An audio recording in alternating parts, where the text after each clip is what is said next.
I was writing thank you notes just a few minutes ago, actually, to some clients that attended a workshop of mine. And these were people who were very early on in their sales career. And one of the common threads as I wrote a personal note, personal message to each of them was to stay curious.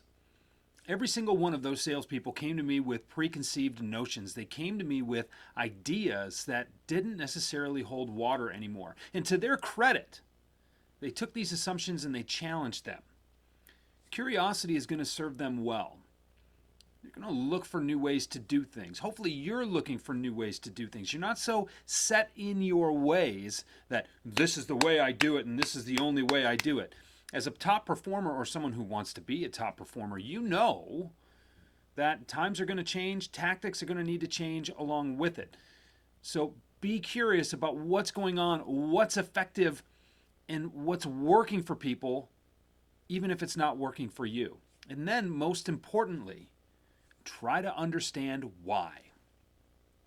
That's one of the most powerful questions I ever asked a colleague. And here's another tip that I think I've already given you in episode something or other, was have some of the top performers in your organization or other organizations on speed dial. And when you are out there, if you're behind your dashboard and driving somewhere from place to place like I used to, or just if you find yourself with some time on your calendar, call those people, see how they're doing, see what's working for them, and then ask why.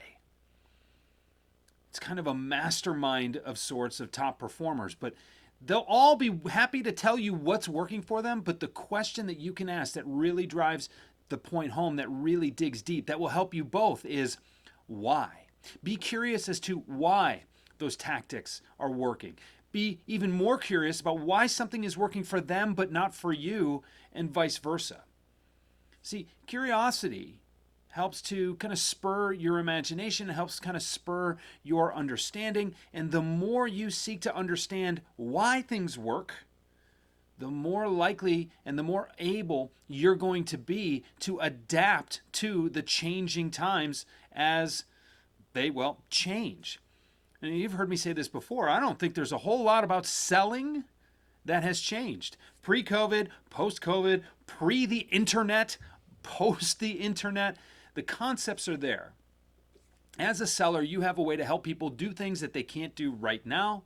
You have an obligation to put yourself in front of them, communicate the value that you have, that you can provide, and ultimately nudge them, ask them for the next steps, but nudge them into making a decision that will help you both create win-win solutions, create possibilities that weren't previously available.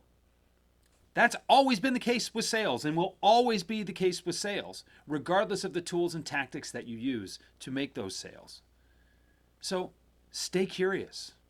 Look for new ways to get your job done. Push the envelope for new ways to execute on old principles. But ultimately, your curiosity about the foundational principles and the foundational elements of how and why sales are made will always serve you well. Stay curious, seek to understand, and you will succeed.